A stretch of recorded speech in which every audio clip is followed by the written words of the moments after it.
Secunderabad railway స్టేషన్లో భారీగా గంజాయి పట్టుబడింది. కోనార్క్ ఎక్స్ప్రెస్ రైల్లో గంజాయిని తరలిస్తున్న ఇద్దరిని పట్టుకున్నారు పోలీసులు.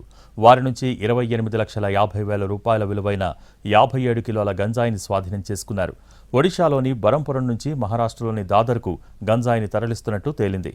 రైల్లో గంజాయి స్మగ్లింగ్ చేస్తున్నారనే సమాచారంతో జీఆర్పీ, ఆర్పీఎఫ్ పోలీసులు సికింద్రాబాద్ స్టేషన్లో మాటు వేశారు.